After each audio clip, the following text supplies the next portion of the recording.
What is up, bookworms and constant readers? Welcome back to the channel. Today, finally, we are going to do a Stephen King video. I've been waiting to do one of these for quite a while. I've been talking about it. Really wasn't sure how I was going to do it. So in this video, I'm just going to talk about how I got into Stephen King, how I became a constant reader, what a constant reader is, and some advice on where you should start if you're interested in Stephen King. So I want to say 8 or 9, and my mom took me to go see Cujo.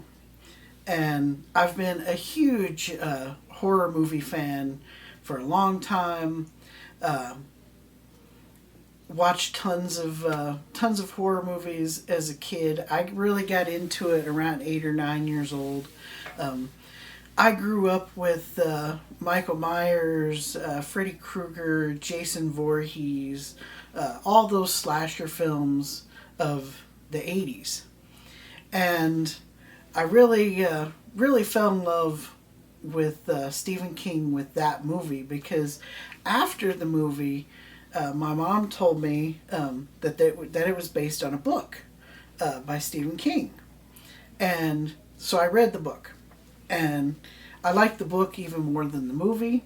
I wish they would have kept the ending of the book in the movie. I think it's way more fitting.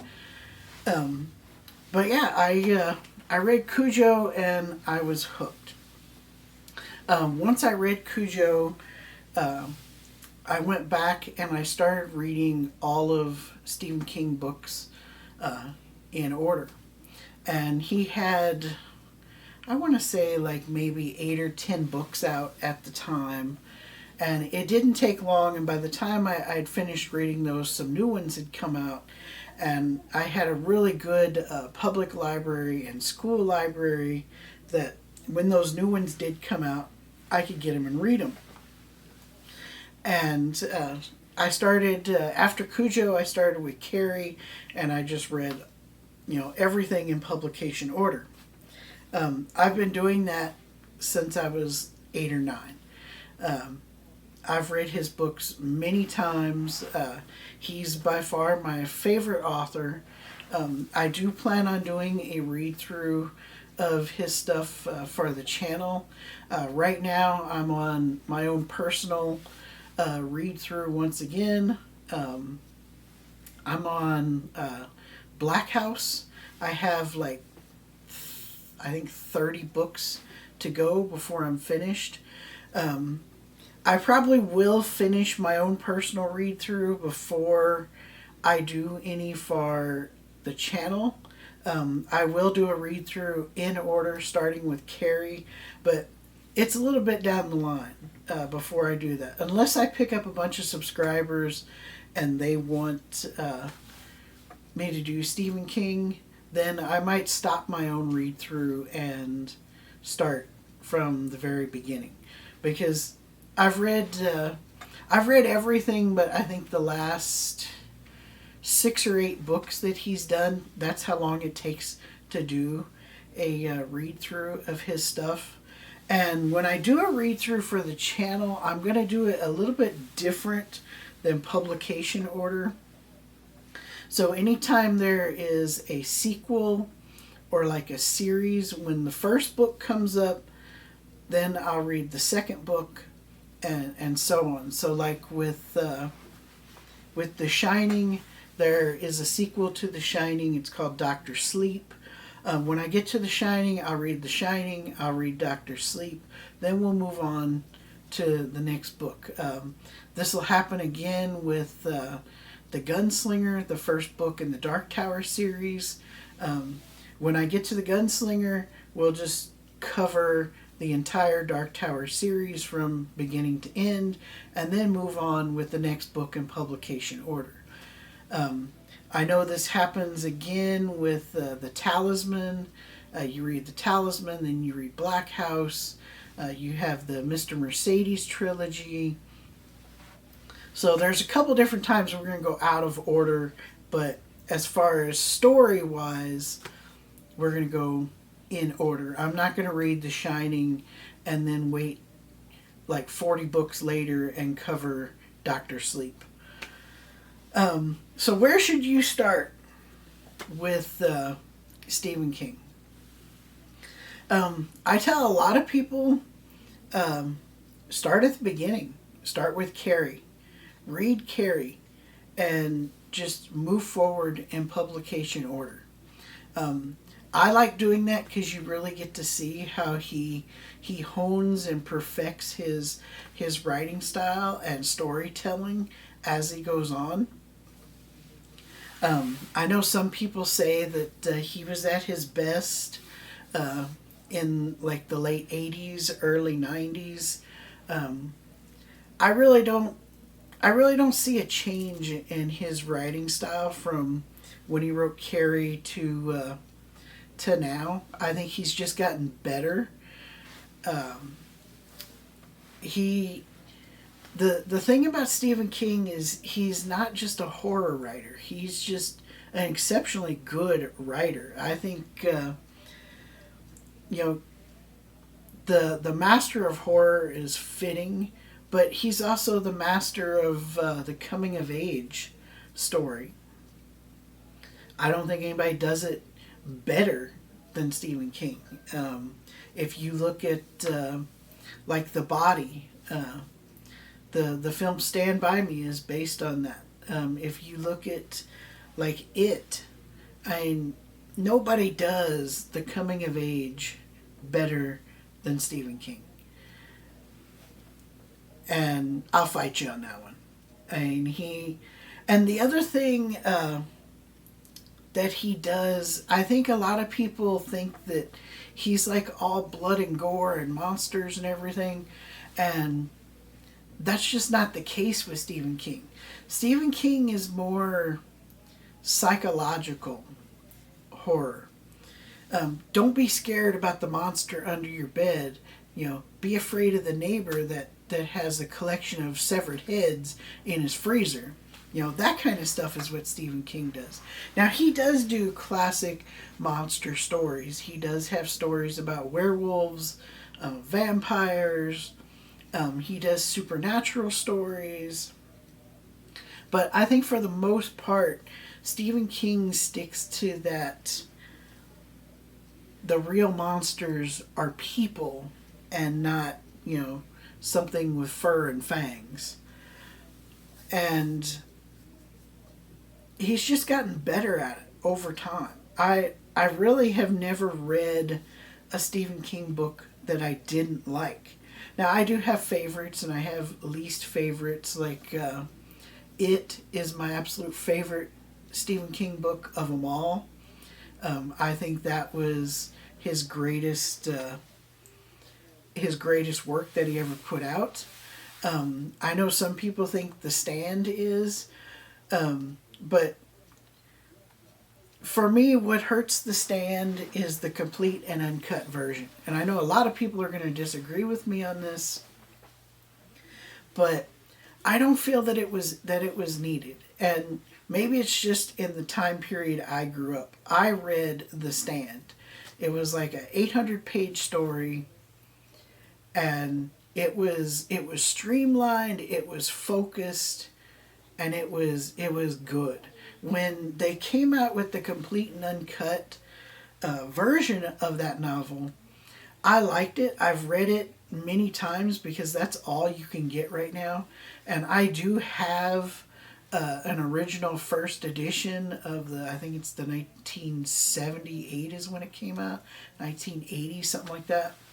But I don't read it because I don't want it tore up. And I just wish that they still released that original version, that 800-page story. Because there's a lot of stuff in the complete and uncut version that I don't think it makes the story any better. I don't think it was needed. But for me, it is the greatest book. If you don't want to start at the beginning, watch some Stephen King movies and whatever your favorite movie is, start with that book, and then maybe go back to Carrie. My only caution with that is a lot of times with Stephen King movies, the books are very different than the movie. And I used to hate that when I was younger, and then I saw Stephen King speak at a college once, and I wasn't there. I saw it on video. And there was a student that asked him about this. Why are his movies so different than the books?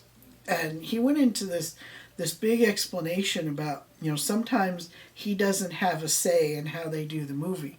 Like The Shining. Everybody loves that movie. Stephen King hates it. He thinks Stanley Kubrick just totally ruined his novel. He absolutely hates that movie. But the fans love it. And what it boiled down to is when he's writing a book, he said that he knows what his constant readers want. And he gives them what they want.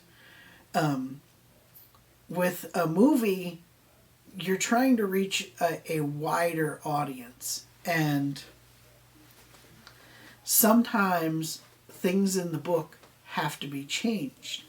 And he went on to talk about how he's heard from a lot of fans and a lot of critics that they don't like the ending of his books. He's even been accused of, he can write a great story, but he sucks at the ending. And I forget how he put it, but it's basically, you don't always get the ending that you want, but you get the ending that you deserve. And I think that is quite fitting with Stephen King books, because there's kind of this reality to his books. Everything doesn't always wrap up nice and neat the way that you want it. The killer doesn't always get, his just deserves, He doesn't always, get punished for the evil that he's done to people. Sometimes he gets away with it. And that's just a dose of reality. And that's what I like so much about Stephen King. When it comes to constant readers, all that is Stephen King fans who read his books, who love his books, love his work. That's what he calls us. That's what the fans call each other. We're all constant readers. So if you're interested in getting into Stephen King, if you don't like the blood and gore, the scariness, I always tell people this. I got my, when she was alive, my 60-plus-year-old grandma to read Stephen King. And she was 100% not into scary stories, horror movies, any of that. And it was with The Green Mile. I read the book, I saw the movie, and when I read the book, they came out in these little skinny, I still have them on my bookshelf, these little skinny, they're like novellas. And it was put out like a serial novel in like the I think it was the 30s or 40s when these were popular. And you had to wait, I think it was a week or 2 weeks, maybe it was every month, I don't remember. But you read a little snippet, and then it was to be continued. And you had to wait until the next one came out, and the next one came out. I read them like that, and then later on they published it as one novel. And I read that also. Then I saw the movie with Tom Hanks, and I told my grandma, I was like, you have to read this. Well, she was totally against it because it was Stephen King. So when the movie came out on DVD, we watched it together, and I was like, will you please read the book? It is so good. And she fell in love with it. And I told her, I said, well, if you like that, check out this Stephen King book. The next book I had her read was The Body. This time she read the book, and then we watched the movie Stand By Me, and she loved it. And then the final one that we got to share while she was alive was The Shawshank Redemption. That one, we watched the movie first. She loved the movie. And I told her, I said, this is another Stephen King book, would you like to read it? It's in the same book as The Body. And she read Rita Hayworth and The Shawshank Redemption. And so if my 60-something-year-old grandma can get into Stephen King, you can get into Stephen King. There are plenty of stories out there that they're not scary. They're not about killers or monsters, that you can enjoy and still love Stephen King. And those three, like I said, that's a start. That's a good start.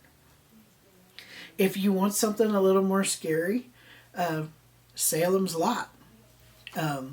If you're not intimidated by book length, It.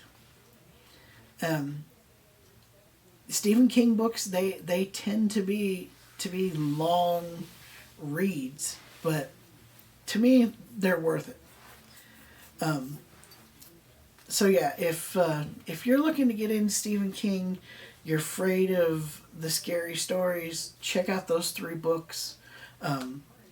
If you don't mind a vast difference between movie and book, watch some Stephen King movies, and whichever one you like, maybe you already have a favorite, go read the book. Some of my favorite Stephen King movies are Stand By Me, The Green Mile, Shawshank Redemption, Christine, The Shining, Firestarter, Cujo, and all of those are really good books that you could start at. If you just want to read everything, you want to immerse yourself in the world of Stephen King, start with Carrie and just go in publication order, and you won't be disappointed.